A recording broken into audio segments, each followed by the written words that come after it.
નમસ્કાર દર્શક મિત્રો, હું વિવેક કલોલા આપનું આપ સર્વેની યુટ્યુબ ચેનલમાં હાર્દિક સ્વાગત કરું છું. મિત્રો, આજના વિડિયો લેક્ચરની અંદર આપણે પરફેક્ટ પ્રેઝન્ટ ટેન્સ એટલે કે પૂર્ણ વર્તમાન કાળ વિશે શીખવાના છીએ. તો પહેલી વાત તો એ મિત્રો કે પૂર્ણ વર્તમાન કાળ એટલે શું, બરાબર છે, અથવા તો આ કાળનો ઉપયોગ ક્યારે થાય છે. તો અહીં તમે જોઈ શકો છો મિત્રો કે અહીં એક શબ્દ છે પૂર્ણ, બરાબર છે, અને બીજો એક શબ્દ છે વર્તમાન. તો મિત્રો, જ્યારે પણ ઇંગ્લિશ ગ્રામરની અંદર પૂર્ણ શબ્દ આવે, ટૂંકમાં ઇંગ્લિશમાં પરફેક્ટ વર્ડ આવે એટલે એમાં હંમેશા V3 જ આવે. શું આવે મિત્રો?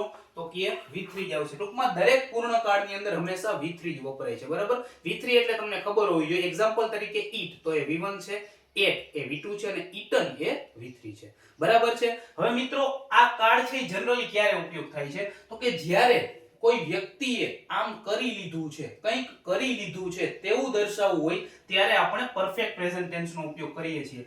જેમ કે મેં જમી લીધું છે, બરાબર છે, મેં બેસી લીધું છે, મેં આ મૂવી જોઈ લીધું છે, બરાબર છે, ઇન્ડિયા જીતી ગયું છે. જ્યારે પણ આવી ઘટનાઓ બતાવવાની હોય ત્યારે આપણે પરફેક્ટ પ્રેઝન્ટ ટેન્સ નો ઉપયોગ કરીએ છીએ. ટૂંકમાં પરફેક્ટ પ્રેઝન્ટ ટેન્સ શું છે મિત્રો? બરાબર છે, તો કે ભૂતકાળ અને વર્તમાન કાળનું કોમ્બિનેશન. ટૂંકમાં કોઈ ઘટના છે એ ભૂતકાળમાં પૂરી થઈ ગઈ હતી, બરાબર, પરંતુ તેની અસર હજી વર્તમાનમાં જોવામાં આવે છે, બરાબર. ટૂંકમાં એની અસર હજી વર્તમાનમાં ચાલુ છે તેવું દર્શાવવું હોય ત્યારે આપણે આ ટેન્સનો ઉપયોગ કરીએ છીએ. હું તમને ગુજરાતીમાં વ્યવસ્થિત સમજાવું. જેમ કે હું તમને એમ કહું, બરાબર છે, કે હું વાંચું છું, બરાબર છે, હું એવું લખું કે હું વાંચું છું, બરાબર છે. તો આને ઇંગ્લિશમાં કેવી રીતે લખાય મિત્રો? બરાબર, તો કે I read. શું લખાય મિત્રો? I read. હવે હું એમ કહું, બરાબર છે, કે મેં વાંચ્યું, બરાબર છે. શું લખું છું મિત્રો? મેં વાંચ્યું. તો એને કેમ લખાય મિત્રો? તો કે I read. બરાબર છે. આને રીડ વચાય, આ ભૂતકાળની વાત છે એટલા માટે આને રેડ વચાય. હવે હું એમ કહું મિત્રો કે મેં વાંચી લીધું છે, મેં વાંચી લીધું છે, બરાબર છે. તો અહીં જોવો જોઈએ મિત્રો કે વાંચી અને લીધું, બરાબર છે, આ ભૂતકાળ છે, પરંતુ આ જે છે એ શું છે મિત્રો? તો કે વર્તમાન કાળ છે, બરાબર છે. ટૂંકમાં ભૂતકાળ પ્લસ વર્તમાન કાળ એટલે કે પૂર્ણ વર્તમાન કાળ. આને ઇંગ્લિશમાં કેવી રીતે લખાય મિત્રો? તો કે I have read. I have read. આશા રાખું છું તમને આના ઉપરથી આનો જે કોન્સેપ્ટ છે એ સમજાઈ ગયો છે, બરાબર છે. ટૂંકમાં કોઈ પણ વ્યક્તિએ કોઈ ક્રિયા કે ઘટના કરી લીધી છે તેવું દર્શાવવા માટે આપણે આ ટેન્સનો ઉપયોગ કરીએ છીએ, બરાબર છે મિત્રો.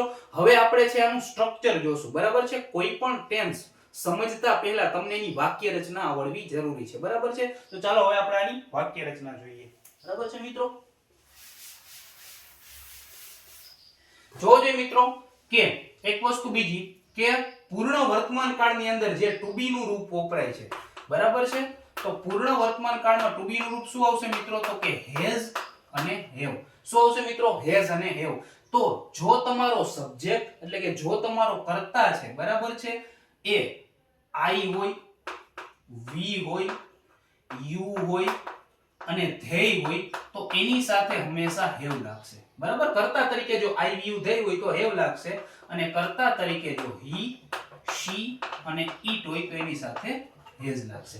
ક્લિયર છે મિત્રો? હવે આપણે આની વાક્ય રચના જોઈએ, બરાબર છે. જો જેની હકાર વાક્ય રચના શું થાય મિત્રો? તો કે પૂર્ણ વર્તમાન કાળની હકાર વાક્ય રચના થાય મિત્રો. પહેલા આવશે કર્તા, પછી આવશે હેવ અથવા હેઝ, એના પછી આવશે મિત્રો શું? તો કે V3. દરેક પૂર્ણ કાળની અંદર હંમેશા મિત્રો V3 જ આવશે, બરાબર છે. એના પછી શું આવશે મિત્રો? તો કે કર્મ, અને જો અધર વર્ડ્સ હોય તો અધર વર્ડ્સ, બરાબર છે મિત્રો. આનો આપણે કોઈ એક્ઝામ્પલ લઈએ જેનાથી તમને વધારે સમજણ પડશે, બરાબર છે. હું એમ કહું કે મેં સફરજન ખાઈ લીધું છે, મેં સફરજન ખાઈ લીધું છે. મેં એટલે હું, તો શું થાય મિત્રો? તો કે I સાથે શું લાગે મિત્રો? તો કે have. તો I have, બરાબર છે. ખાઈ લીધું છે, ખાવા માટે ઇંગ્લિશમાં કયો વર્ડ છે? તો કે eat. આપણે વાપરવાનું શું? તો કે eat નું V3. તો I have eaten, બરાબર છે. શું ખાઈ લીધું છે મિત્રો? તો કે I have eaten an apple. મેં સફરજન ખાઈ લીધું છે, બરાબર છે. તો ઇંગ્લિશમાં કેવી રીતે કહેવાય? I have eaten an apple. તો આ થાય એની હકાર વાક્ય રચના. અને નકાર વાક્ય રચના શું થાય મિત્રો? તો કે કર્તા પ્લસ have, has, પછી આવશે not, બરાબર છે મિત્રો. એના પછી આવશે V3 પ્લસ કર્મ અને પ્લસ બાકીના શબ્દો. તો મિત્રો આનું આપણે નકાર બનાવવું હોય કે મેં સફરજન ખાઈ નથી લીધું હતું, તો મેં સફરજન ખાઈ લીધું નથી, બરાબર છે. તો I have not eaten an apple. I have not eaten an apple. Clear છે મિત્રો? હવે આપણે આની પ્રશ્નાર્થ વાક્ય રચના જોઈએ, બરાબર છે. તો પ્રશ્નાર્થ વાક્ય રચના શું થાય મિત્રો? તો કે have અને જે has છે એ પહેલા આવશે, એના પછી કર્તા આવશે, બરાબર છે. એના પછી આવશે મિત્રો V3, એના પછી આવશે કર્મ અને પછી આવશે બાકીના શબ્દો. ક્વેશ્ચન માર્ક છે, બરાબર છે. પ્રશ્નાર્થ વાક્ય છે એટલે લાસ્ટમાં આપણે મૂકશું ક્વેશ્ચન ટેગ. હવે પ્રશ્ન શું બનશે મિત્રો? કે મેં સફરજન ખાઈ લીધું છે, મેં સફરજન ખાઈ લીધું છે. તો have I eaten an apple? Have I eaten an apple? મેં સફરજન ખાઈ લીધું છે. તો મિત્રો આ થઈ પૂર્ણ વર્તમાન કાળની 3 વાક્ય રચનાઓ, બરાબર છે. કોઈ પણ કાળ, બરાબર છે, તમે શીખતા હોય તો એની વાક્ય રચના તમને આવડવી જરૂરી છે. જો તમને વાક્ય રચના આવડશે તો તમે ઇંગ્લિશ છે ફ્લુએન્ટલી બોલી શકશો, બરાબર છે. તો અહીં મેં એક એક્ઝામ્પલ થી તમને સમજાવ્યું કે આપણે પૂર્ણ વર્તમાન કાળ છે, બરાબર છે, એને હકાર વાક્યમાં કઈ રીતે કહેવું જોઈએ, એને નકાર વાક્યમાં કઈ રીતે કહી શકાય અને એનું પ્રશ્નાર્થ વાક્ય કઈ રીતે કહી શકાય. હવે મિત્રો આ થઈ હકાર, નકાર અને પ્રશ્નાર્થ. એક કેવી આવે મિત્રો? તો કે WH પ્રશ્નાર્થ, બરાબર છે. તો આપણે એ પણ જોઈ લઈએ. તો એની વાક્ય રચના કેવું હોય મિત્રો?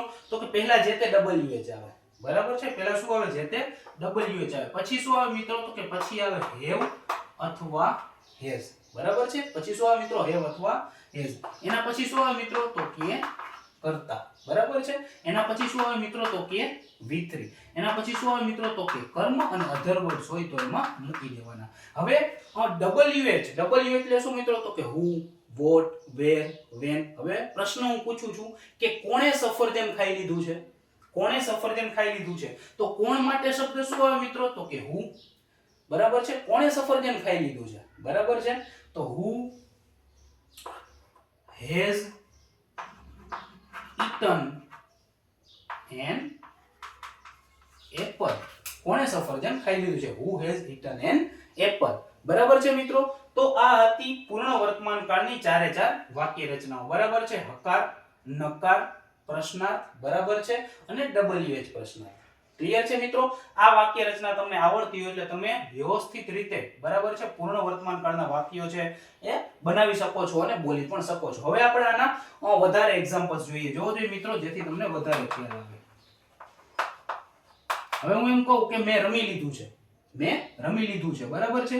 તો મેં રમી લીધું છે ને, મેં એટલે હું? તો કે I have played. I have played. હું એમ કહેત મિત્રો કે મેં ક્રિકેટ રમી લીધું છે, તો અહીં શું આવે મિત્રો? તો કે I have played cricket, બરાબર છે મિત્રો. બીજું કોઈ એક્ઝામ્પલ લઈ, બરાબર છે, કે તેણે બુક વાંચી લીધી છે, તેણે બુક વાંચી લીધી છે. તો he has read a book. He has read a book. તેણે બુક વાંચી લીધી છે. હું એમ કહું મિત્રો, બરાબર છે, કે ઇન્ડિયા મેચ જીતી ગયું છે અથવા તો ઇન્ડિયાએ મેચ જીતી લીધી છે, બરાબર છે. તો એને કેવી રીતે કહેવાય મિત્રો? તો કે ઇન્ડિયા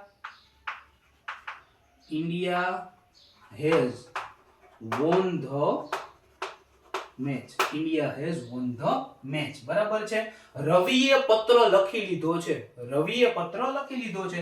તો રવિ has લખવા માટે શું થાય મિત્રો? રાઈટ, પણ રાઈટ નું V3 મૂકવાનું. તો રવિ has written a letter. Ravi has written a letter, બરાબર છે મિત્રો. રવિએ પત્ર લખી લીધો છે. ટૂંકમાં કોઈ વ્યક્તિએ કંઈક કરી લીધું છે, બરાબર, તેવી ઘટનાઓ બતાવવા માટે આપણે આ ટેન્સનો યુઝ કરીએ છીએ. હજી કોઈ આપણે એક્ઝામ્પલ લઈ મિત્રો, કે સ્નેહાએ ગીત ગાઈ લીધું છે, સ્નેહાએ ગીત ગાઈ લીધું છે. તો સ્નેહા has, બરાબર છે, ગાવા માટે sing, બરાબર છે, આપણે V3 મૂકવાનું. તો શું આવશે? sung. Sneha has sung a song. Sneha has sung a song, બરાબર છે મિત્રો. તો આ હતા 5 એક્ઝામ્પલ, બરાબર છે. હવે હું 2 એક્ઝામ્પલ તમને આપું છું, જેનો જવાબ તમારે મને કોમેન્ટ સેક્શન ની અંદર આપવાનો છે, બરાબર છે. એક તો એવો છે કે તમને અહીં આપી દઉં ગુજરાતીમાં, જેનું તમારે મને ઇંગ્લિશ કરીને આપવાનું છે. શું? તો કે મેં મૂવી જોઈ લીધું છે, મેં મૂવી જોઈ લીધું છે, બરાબર છે. એના પછી છે મિત્રો કે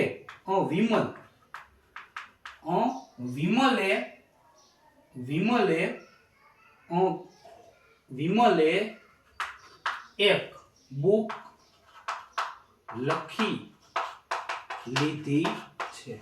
વિમલે એક બુક લખી લીધી છે. ક્લિયર છે મિત્રો? તો આ હતા એના એક્ઝામ્પલ, અને આ જે બે એક્ઝામ્પલ છે બરાબર, એનું ઇંગ્લિશમાં ટ્રાન્સલેશન કરીને તમારે મને કોમેન્ટ સેક્શનની અંદર જણાવવાનું છે. હવે બીજી વાત મિત્રો કે આ ટેન્સને તમે ઓળખશો કઈ રીતે, બરાબર છે. તો એક વસ્તુ યાદ રાખો કે હેવ અને હેઝ, બરાબર છે, હેવ હેઝ પ્લસ V3 હોય, બરાબર છે, તો એ પૂર્ણ વર્તમાન કાળનું વાક્ય છે, બરાબર છે. આ શું કામ મિત્રો? તો જો તમે કોમ્પિટિટિવ એક્ઝામ્સ ની તૈયારી કરી રહ્યા હોય તો એમાં પણ તમને આ કામ લાગશે, બરાબર છે. તમે જોઈ શકો છો કે અહીં હેવ પછી V3 છે, અહીં હેઝ પછી V3 છે, અહીં પણ હેઝ પછી V3 છે. ટૂંકમાં હેવેસ પ્લસ V3 હોય તો એ પૂર્ણ વર્તમાન કાળનું વાક્ય કહેવાય, બરાબર છે. હવે બીજી વસ્તુ મિત્રો કે આના કીવર્ડ્સ આવે. શું આવે મિત્રો? તો કે આના કીવર્ડ્સ આવે, બરાબર છે. એ કીવર્ડ્સ ઉપરથી પણ તમે આ ટેન્સ, બરાબર છે, તો આ ટેન્સ નું કોઈ વાક્ય આપેલું હોય તો તમે સરળતાથી ઓળખી શકશો. શું? તો મિત્રો જોવો જોઈએ, જો કોઈ વાક્યની અંદર જસ્ટ આપેલું હોય, બરાબર છે, જો કોઈ વાક્યની અંદર એવર આપેલું હોય, બરાબર છે, જો કોઈ વાક્યની અંદર સિન્સ આપેલું હોય, જો કોઈ વાક્યની અંદર ફોર આપેલું હોય, જો કોઈ વાક્યની અંદર જસ્ટ નાવ આપેલું હોય, બરાબર છે, અથવા જો કોઈ વાક્યની અંદર ઓલરેડી આપેલું હોય, બરાબર છે, તો એ વાક્ય છે એ પૂર્ણ વર્તમાન કાળનું છે એ સમજવું. ક્લિયર છે મિત્રો? તો આ હતો આપણો પૂર્ણ વર્તમાન કાળ. ફટાફટ આનું રિવિઝન આપણે કરી લઈએ, બરાબર છે. આ કાળનો ઉપયોગ ક્યારે થાય છે મિત્રો? તો કે જ્યારે કોઈ વ્યક્તિએ કોઈ કાર્ય કરી લીધું છે તેવું દર્શાવવું હોય ત્યારે આપણે પૂર્ણ વર્તમાન કાળનો ઉપયોગ કરીએ છીએ. બીજી વસ્તુ કે પૂર્ણ વર્તમાન કાળમાં ટુ બી નું રૂપ શું હોય છે મિત્રો? તો કે પૂર્ણ વર્તમાન કાળનું ટુ બી નું રૂપ છે હેવ અને હેઝ. ટૂંકમાં દરેક પૂર્ણ કાળની અંદર જે તે કાળના ટુ બી ના રૂપ પછી V3 આવે. અહીં પૂર્ણ વર્તમાન કાળ છે તેથી હેવેસ પ્લસ V3. ક્લિયર છે મિત્રો? એક બીજી વસ્તુ કે જો કર્તા તરીકે IVU ધ્યેય હોય તો એની સાથે, બરાબર છે, ટૂંકમાં હેવ લાગશે, અને જો he she it હોય તો એની સાથે હેઝ લાગશે, બરાબર છે. પછી આપણે શું જોયું મિત્રો? તો કે એની વાક્ય રચનાઓ હકાર, નકાર અને પ્રશ્નાર્થ. ક્લિયર છે મિત્રો? એક બીજી વસ્તુ ખાસ શું? તો કે તમારે આ કાળને ઓળખવું હોય તો આટલા કીવર્ડ્સ તમારે યાદ રાખવાના છે. જો કોઈ સેન્ટેન્સની અંદર જસ્ટ આપેલું હોય, એવર આપેલું હોય, સિન્સ આપેલું હોય, ફોર આપેલું હોય, જસ્ટ નાવ આપેલું હોય કે ઓલરેડી આપેલું હોય તો એ પૂર્ણ વર્તમાન કાળનું વાક્ય કહેવાય, બરાબર છે મિત્રો? તો આ હતો આપણો પૂર્ણ વર્તમાન કાળ. આશા રાખું છું તમને આ કાળનું વ્યવસ્થિત રીતે સમજાવી શક્યો હોઈશ.